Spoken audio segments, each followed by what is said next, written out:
बड़ी खबर आ रही है इस वक्त। ईरान में अमेरिकी हमलों का डर है। IRGC कमांडर अस्पताल में कर रहे बैठक। ईरानी मीडिया के हवाले से खबर है, अस्पतालों में छिपकर सीक्रेट मीटिंग हुई है।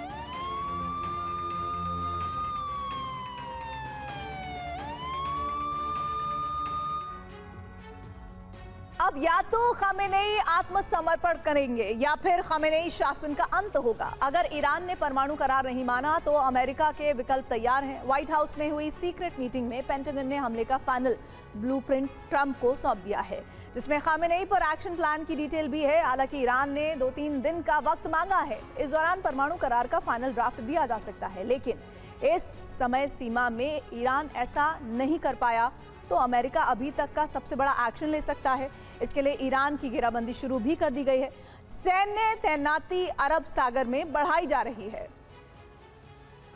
उसके बाद शुरू होगा ऑपरेशन खामेनेई खत्म। मीटिंग में पेंटागन ने सीक्रेट फाइल ट्रंप को सौंपी। फाइल में खामेनेई और उनके बेटे की हत्या का ब्लूप्रिंट है। साथ ही ईरान के साथ परमाणु करार को लेकर विकल्प भी है, जिसमें यूरेनियम संवर्धन को बहुत सीमित किया जा सकता है। मिसाइल की रेंज 300 किलोमीटर करने का भी विकल्प है।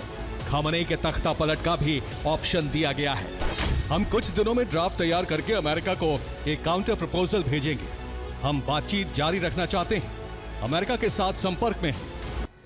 पेंटागन का सीक्रेट प्लान बन चुका है, जिसमें खामेनेई के खात्मे का ब्लूप्रिंट भी है। प्लान ए में खामेनेई का हेलीकॉप्टर क्रैश हो सकता है, जिसमें पहला तरीका है कि अमेरिका बम प्लांट करा दे। दूसरा तरीका है कि पायलट खुद हेलीकॉप्टर क्रैश कर दे। ऐसे में हेलीकॉप्टर में CIA किसी एजेंट को पायलट बनाकर भेज सकता है। प्लान बी में सीक्रेट बंकर में ही खामेनेई कब्र बन सकती है उनकी, और इसके लिए पहला तरीका जो अमेरिका इस्तेमाल करेगा, उसके लिए बंकर बस्टर बम से हमला किया जा सकता है। दूसरे तरीके में मोसाद एजेंट का ऑपरेशन हो सकता है, जो बंकर को विस्फोटक से उड़ा सकते हैं। प्लान सी में खामेनेई की हत्या के लिए अमेरिका जनसभा में आत्मघाती हमला करा सकता है। इसके लिए आत्मघाती हमलावर खामेनेई के पास जाकर खुद को उड़ा सकते हैं।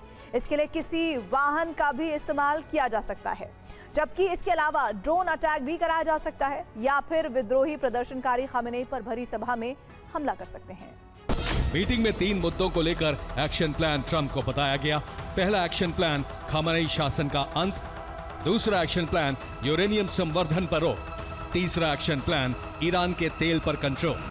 ईरान पर खामेनेई का पूर्ण नियंत्रण है। अपनी ताकत और वर्चस्व का इस्तेमाल वो विरोधियों को दबाने में करते रहे हैं, और इस दौरान संपत्ति भी बढ़ती रही है। बताया जा रहा है कि साल 2013 में खामेनेई की दौलत करीब 8,12,000 करोड़ थी, जो 2025 में करीब दोगुनी हो गई, यानी 17,10,000 करोड़। 2025 में खामेनेई का अकाउंट बैलेंस करीब 42,000 करोड़ था। सुप्रीम लीडर आयतुल्लाह खामेनेई के परिवार में उनकी पत्नी है, जिनका नाम मंसूरी खुजिस्ता बाकिर जाहिद है। खामेनेई के 4 बेटे और 2 बेटियां हैं। सबसे बड़े बेटे का नाम है मुज्तबा खामेनेई। उनकी कुल संपत्ति है 25,650 करोड़, जबकि दूसरे बेटे मुस्तफा खामेनेई 85.5 करोड़ के मालिक हैं। तीसरे बेटे मसूद खामेनेई के पास भी 3,420 करोड़ की संपत्ति बताई जाती है। चौथे बेटे मेइसम खामेनेई भी 1,710 करोड़ की संपत्ति के मालिक हैं। इसके अलावा 2 बेटियां भी हैं। बड़ी बेटी बुशरा खामेनेई के पास 855 करोड़ की संपत्ति है, और छोटी बेटी हुदा खामेनेई के पास भी 855 करोड़ बताए जा रहे हैं। ऐसा भी हो सकता है कि खामेनेई यूरेनियम को शिफ्ट करा सकते हैं। अभी ईरान के 3 परमाणु ठिकाने एक्टिव हैं। पिकेक्स की पहाड़ियों में बुशहर परमाणु ठिकाना है, जहां यूरेनियम संवर्धन किए जाने की आशंका है। बुशहर से 598 किलोमीटर दूर इस्फहान परमाणु ठिकाना है। यहां से भी यूरेनियम शिफ्ट कराया जा सकता है। इस्फहान से 132 किलोमीटर दूर नतांस परमाणु ठिकाना है, जहां अमेरिका के हमले के बाद भी ईरान ने उसे दोबारा बना लिया। इन तीनों ठिकानों से यूरेनियम शिफ्ट कराया जा सकता है, जिसे कैस्पियन सागर रूट से ले जाया जा सकता है।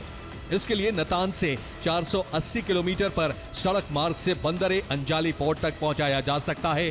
उससे आगे 1200 किलोमीटर के समुद्री रूट से रूस के ओलिया पोर्ट तक यूरेनियम शिप के जरिए पहुंचाया जा सकता है।